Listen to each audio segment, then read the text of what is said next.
Hello, my friends. Liberty Garden, come to you from the home gym, and today I did 4 compound movements: the squat, bench press, overhead press, and deadlift. It was a very hard workout for me today.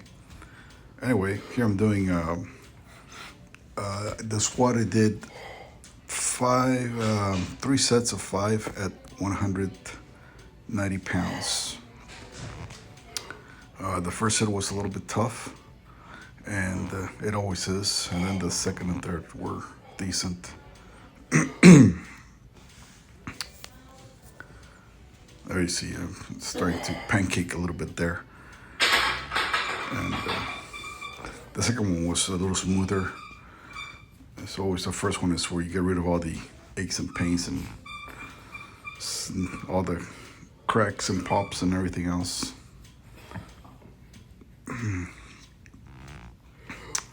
It's November 3rd, but this is coming out on November 4th, probably. It's election time, folks. Don't forget about it, okay? If you haven't gone out to vote, go and vote. And if you're going to go vote for Trump, okay? Especially, I'm talking to the younger men that follow my channel. Listen to us older guys when we tell you that the Democrats are no good, okay? They're not good for your future. They're no good for the future of future generations. They're only going to get you into more debt, more misery. Just trust me on this one. Trust everybody over 40 with kids and a house payment and a car payment, okay? This is a critical election, very critical.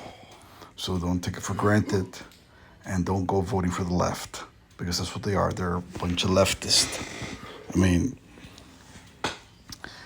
you may not understand much about finance, and I'm talking to everybody, not just the younger people. Young people are pretty smart, but you may not understand much about finance. But one of the things that Kamala is proposing is taxing unrealized gains. I mean, that is just flat out communism. Just to give you an example, if okay, here's the bench press, 145. Then it's 5 sets at 5 reps at 3 sets. But the tax on unrealized gains would definitely affect your assets, basically. If you have stocks and you haven't taxed them out, they'll want to tax you on the valuation of the stock on tax day.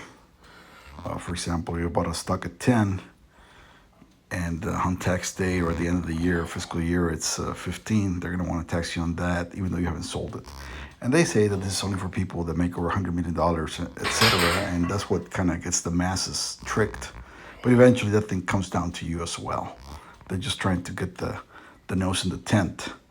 And then eventually they'll come down to you.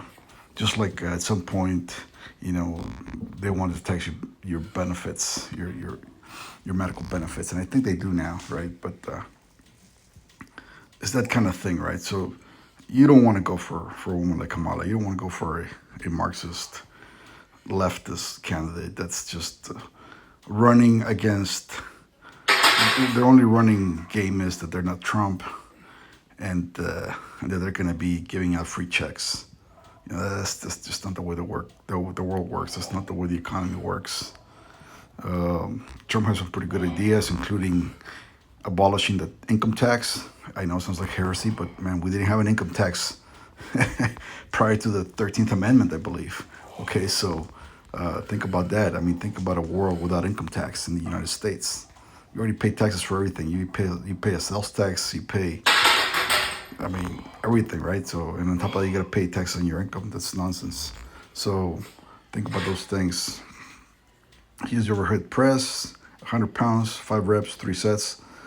A tough exercise for me because I was doing also the bench. Normally I do either or, bench or overhead press. So I did both. And that's why it was a little taxing. But anyway, that's all I got to say in the election. I mean, come on, that's no good, really. I mean, just trust us in this one. Trust, especially if you're male, okay? I know the ladies sometimes, girl power and all this thing, but trust us. Trust older males. She's not good for the economy. She's not good for your future. So take it for what it's worth. Here's the. I don't know if you noticed on the bench press. On my second set, I stopped it on the second rep. That's because I felt like a cramp right above the belt. So I had to put the bar, and then I came back and finished it.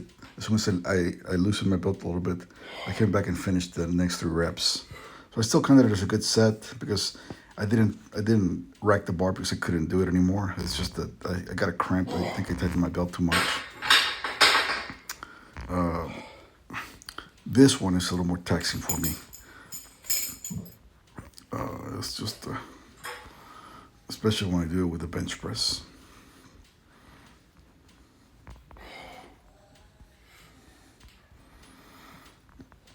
There's some debate on this whether you should throw your hips out and kind of push forward, push upwards the bar, or whether you just kind of remain static and push upwards. I guess. I mean, just move the weight. I guess that's what it comes down to. Move the weight in a safe manner.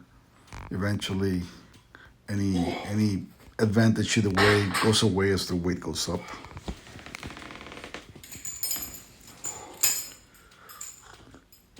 And then here comes the deadlift. Today, deadlift is 240 pounds, 5 reps. Around mid-August, I threw my back with the deadlift. I had just been doing the squat, and I loaded 2 plates on each side of the deadlift. I forgot to load just 1 plate for the warm-up, and I decided to just go ahead and start with 2 plates because I figured the back was already warmed up after the squat. Big mistake. I pulled that thing up, and the 3rd rep, I felt something in my back. I kept going on the 1-5, but it was too late.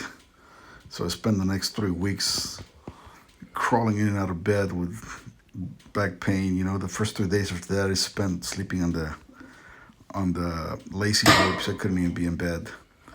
But it was just a muscle. The muscles, they kind of spasm to protect your spine, and that's all it was. It was just muscular pain. I started rehabbing it with the deadlift, believe it or not, and went back to normal. So I'm kind of taking it easy with the deadlift right now.